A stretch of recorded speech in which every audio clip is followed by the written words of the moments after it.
All right, welcome to our last unit for OnRamp's Pre-Cal. Today we're going to start our sequences and series unit by talking about arithmetic sequences. And so you'll want to think back from Unit 1 about functions, and a sequence is formally defined as a function with a domain of the positive integers, sometimes in union with 0. So to break that down, the positive integers are just positive whole numbers, so not decimals. So when you think about that, we're talking about 1, 2, 3. And what that means is that these sequences are discrete functions as opposed to continuous. And so they have distinct x and y values. They're not all connected. They're disconnected points.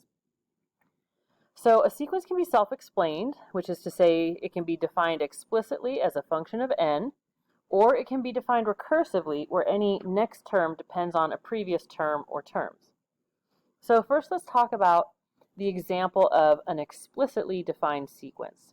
So we have one here, and it says a sub n equals 10n plus 3, where it is assumed the domain is the positive integers. So meaning our inputs, or our n values, are only going to be positive numbers starting at 1, 2, 3, and so on.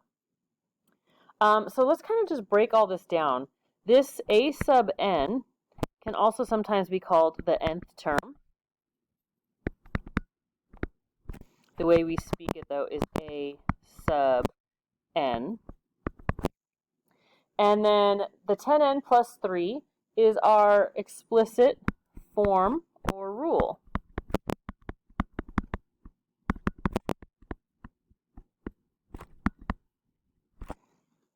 And then as we're looking at this, that n simply represents whatever place in the sequence the term has. So if we have a sub n, that's the term's value, and the n would be the place in the sequence. So if we were to plug in, for example, 1, we would find the first term. So let's work with this just a little bit. I'm going to start with a table. We don't necessarily write sequences in tables, but we can think of it this way, where our domain is the positive integers, so like 1, 2, 3, and so on. And then our range is a sub n, our outputs. And then this rule is what tells us what each of those values is. So if I want to find the first term, I plug in 1 for n, and I do 10 times 1 plus 3, so we get 13. That's my first term. If we want to find the second term, same deal, but this time we plug in 2 for n to find the second term. That would be 10 times 2 plus 3, which is 23. If we want to find the third term, plug in 3 for n, and then we get 33. So this is how we calculate the value of each term. And so when I write these in sequence, I'd start with the first term, which is 13, the second term, which is 23, the third term, which is 33, and of course there are more terms than this. We could continue to find consecutive terms. And when we think about this first term we call a sub 1. It's the first term. The second term is a sub 2. That's what we got when we plugged in 1 or 2 for n. And then a sub 3. So these are our terms here, and explicitly defined sequences are great because it allows us to find any term we want. So for example, we plugged in 1, 2, and 3 to find the first, second, or third terms, but if we wanted to suddenly find, say, the 20th term, so if I want to know, hey, what is the 20th term? Well, we'd go ahead and plug in 20 to our function rule, and it would be 10 times 20 plus 3. 10 times 20 is 200 plus 3, 203. So that would be our 20th term.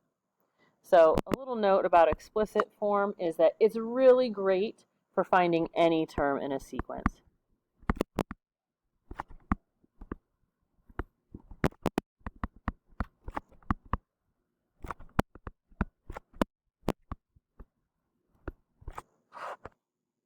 Okay, so we can also talk about another way to define a function, which is to define it recursively.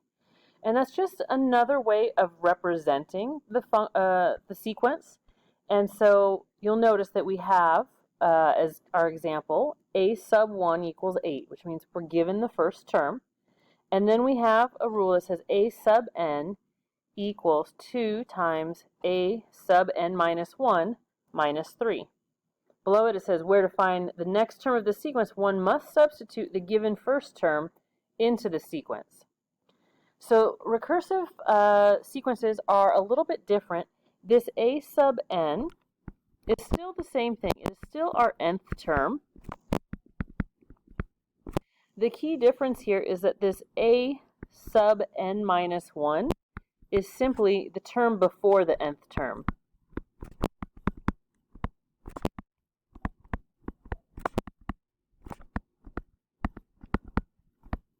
Right, so for example, if we're trying to find the fifth term, we'll call that our nth term, then we would use the term before the fifth term to calculate that, meaning we'd need to know the fourth term. So here's how it looks in action. We'd start with saying, all right, our a sub 1 was 8. And then when we look at this recursive function, you kind of want to understand that we're taking that a sub n minus 1, which just means the term before it, and then we're going to multiply it by 2 and then subtract 3 from it. So to find our second term, we're going to do 2 times, and that a sub n minus 1 simply means the term before a sub 2. So that's a sub 1.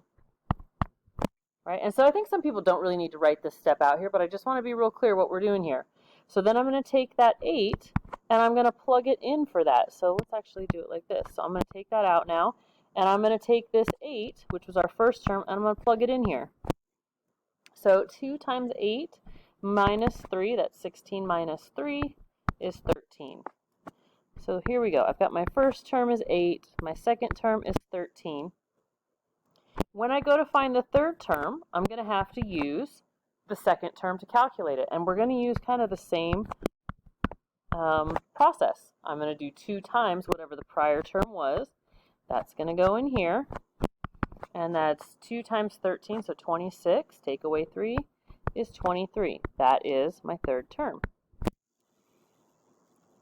Right, we could do it one more time. If I want to find the fourth term, I'm going to take whatever the third term was, multiply it by 2, subtract 3, and get my answer. So here's my 23 from the third term. That goes here.